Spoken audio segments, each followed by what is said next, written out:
Your name is on the deed and your spouse's name is on the deed. You're going through a divorce. So who actually keeps the house? If you're in an Ohio divorce right now, here's the part that surprises almost everyone I sit down with. Whose name is on the deed does not decide who gets the house. It doesn't matter if the deed is in your name, your spouse's name, or both. Ohio law looks at something completely different. And if you do not understand what that is, you could walk away from the biggest asset of your marriage with far less than you should. Today, I am walking you through exactly how Ohio decides who gets the house in a divorce, what the law actually says, how the equity gets divided, and the real options you have for the home itself. I am Jim West, a realtor here in Marysville and a certified divorce real estate expert. I spend a lot of my time helping people sell a home in the middle of a divorce, working with both spouses and both attorneys, and I have sat at a lot of tables where this exact question is the one everyone is trying to answer. By the end of this video, you will know how a court here in Union County looks at your house, and you will be able to walk into a conversation with your attorney already understanding your options. So let's start with the law itself. Ohio divides property in a divorce under a statute called Section 3105.171 of the Ohio Revised Code. The first thing the court does is sort everything into two buckets: marital property and separate property. Marital property is generally anything acquired during the marriage. And here is the part that matters, regardless of whose name is on it. If you bought the house while you were married, or you paid the mortgage down with income earned during the marriage, the equity in that home is likely marital property, even if only one spouse is on the deed or only one spouse is on the mortgage. Separate property is different. That is what you owned before the marriage, or something like an inheritance that was kept clearly separate. And the house can be both.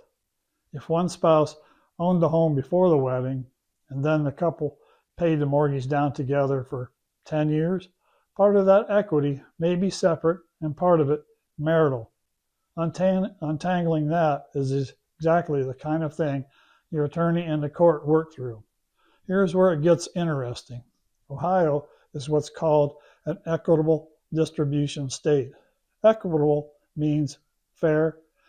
Equitable means fair. It does not automatically mean 50-50.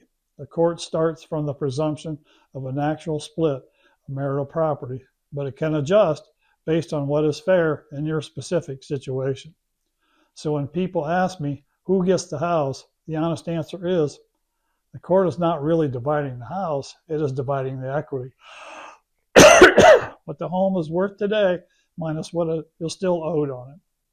In a market like Marysville, where values have climbed and homes are still selling near list price, the equity number is often bigger than people realize, which is why getting an accurate current valuation matters so much.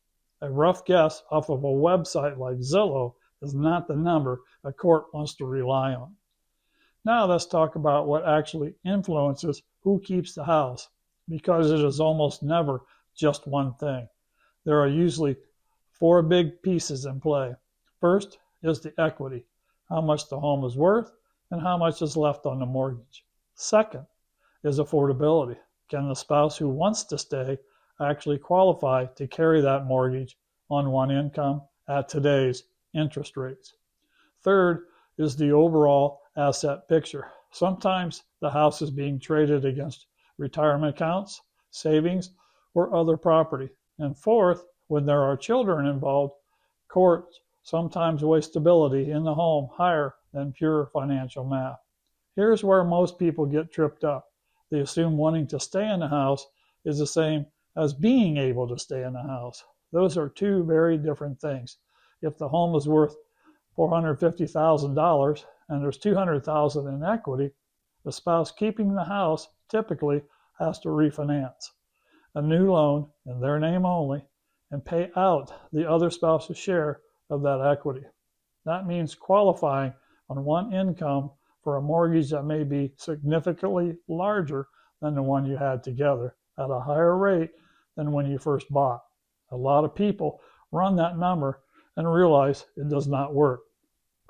That is not a failure. That is just math, and it's better to know it early. So when you zoom out, there are really three paths for the home and sell. The first is to sell the home and split the proceeds according to the agreement or the court's order. It is usually the cleanest path. Both of you get your share, your financial ties around the house end, and each of you can move forward from a clean position. In a low inventory market, selling often produces better outcomes than people expect. The second path is a buyout. One spouse keeps the house and pays the other for their share of the equity, which almost always means refinancing the mortgage into one name. This can be a great outcome when the numbers work, but it depends on that one income qualifying on its own and on both sides agreeing on the value and the equity split. This is where having a precise local valuation and a clear spreadsheet of the numbers makes a huge difference. The third path is a deferred sale, co-owning for a season. The spouses agree to keep the house together temporarily, often so children can finish the school year or reach a certain age and then sell later. This can work, but it keeps you financially tied to each other, so it needs a detailed written agreement. Who pays the mortgage? Who covers maintenance? How big repairs are handled? And what happens if one person stops cooperating? Without that framework, deferred sales can turn into disputes instead of solutions. The bottom line is this: the question of who keeps the house is really a question of whether keeping it is financially viable and which option actually lets both of you move forward. Emotion around the home is very real, and it deserves respect, but this is also likely your largest financial asset, and the decision you make about it will affect your finances for years. If you are in this situation and you want to see what these three paths look like for your specific house and your specific numbers, that is exactly what the Divorce Home Sale Guide is built to walk you through. There is a link in the description where you can download it directly, and if you'd rather have me send it to you personally, comment the word divorce below and I will send you my Divorce Home Sales Guide. I am Jim West here in Marysville, and when you are ready to talk through real numbers for your home, reach out. Everything we discuss stays between us, and I will see you in the next one.